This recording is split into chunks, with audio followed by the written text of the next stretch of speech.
My wife was cheating on me. I found out 8 months in. What I didn't know, she'd been recording me the entire time. My confusion, my suspicions, my private moments of pain. All of it captured inside a pendant she wore around her neck every single day.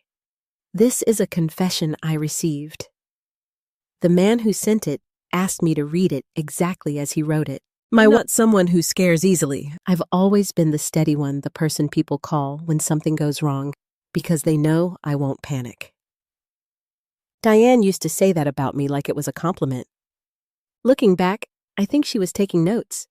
We'd been married 5 years when I first noticed something shifting. The kind of life we had looked solid from the outside. Good jobs. A house we actually liked. Friends who came for dinner. Weekends that felt like weekends. Nothing dramatic, nothing obviously broken. Just two people who had chosen each other and kept choosing each other. Or so I thought. The shift was gradual. These things always are. She started going to the gym at odd hours. She bought new clothes, small things, nothing that announced itself.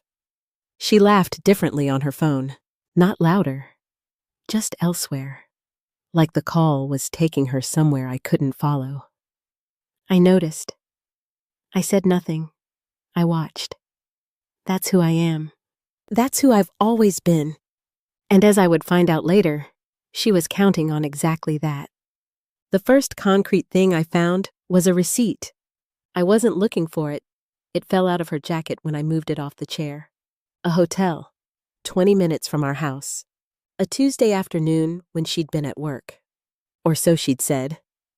I put it in my pocket and kept moving. Filed it. Waited. Over the next 2 weeks, I found other things. A parking charge on the joint card for a street I didn't recognize. A contact in her phone listed as Dana Work that had a male voice when it accidentally rang through the car speaker. Small inconsistencies that individually meant nothing and together meant everything. I started paying attention to the pendant. She'd started wearing it about 3 months earlier.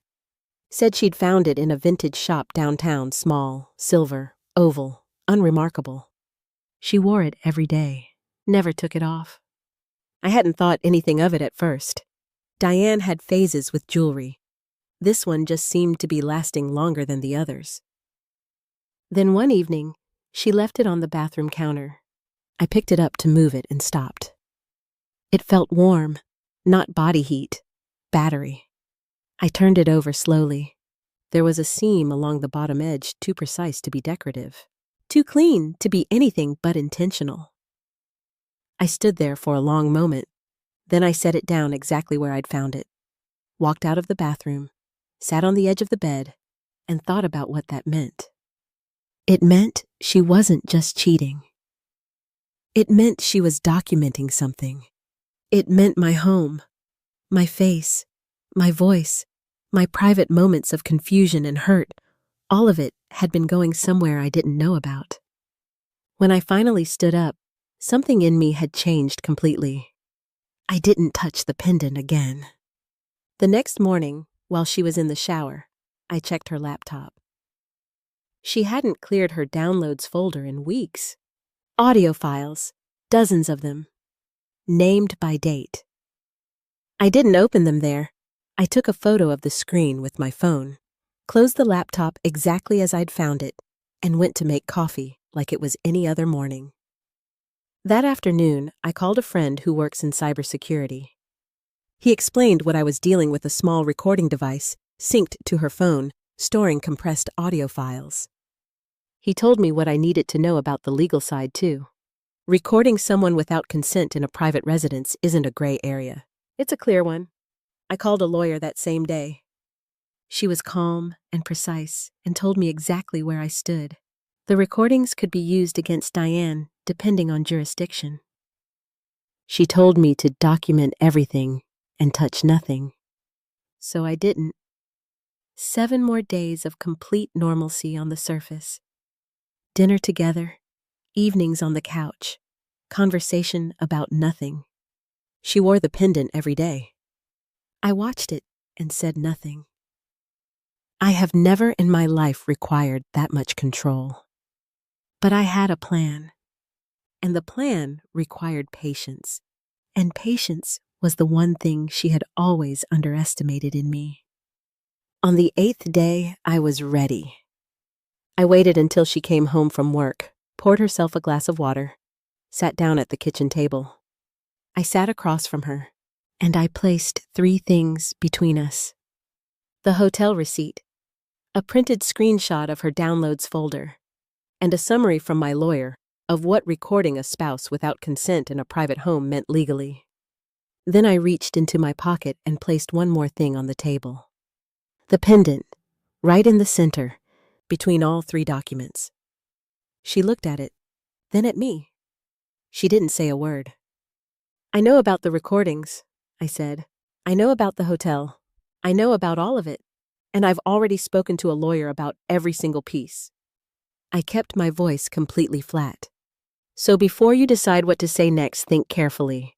Because this is the last conversation where you have any control over how this ends." The composure she'd maintained for 8 months cracked completely. When the words finally came, they were the usual ones: lost, confused, didn't mean for it to go this far. I listened without reacting. When she finished, I asked her the only question that still mattered. "What were you recording me for?" She went quiet. Then she said something I wasn't expecting. "He wanted to hear how you'd react," she said. "He said it would tell him everything about you." I sat with that for a moment. Her lover had been using my home, my face, my private pain as research material, studying me, deciding, based on my reactions, whether she had reason to leave faster. I looked at the pendant sitting there on the table between us. Then I stood up slowly. "Then you have everything you need," I said. "So do I." I left that night, let the lawyers finish what I'd started. The recordings, ironically, became part of my case rather than hers. Every date, every duration, every file. A 6-month archive of exactly what she'd been doing and when. What was designed to document my reactions ended up documenting her decisions instead. Months later, I still think about all those dinners sitting across from that pendant. All those honest moments. It captured my confusion, my quiet suspicion, my private attempts to make sense of something that was being engineered against me. She had turned my steadiness into a subject of study, my patience into data, my silence into something they thought they could use. She just forgot one thing: silence works both ways. And while she was busy recording my reactions, I was the one watching the whole time. I was the one collecting. I was the one preparing. And when I finally moved, I had everything. She had nothing left but a pendant on a table and a lawyer's letter she hadn't expected to read. Some people weaponize your trust. Some people weaponize your love. She tried to weaponize my silence. She just didn't realize I was never the subject of the experiment. I was the one running it,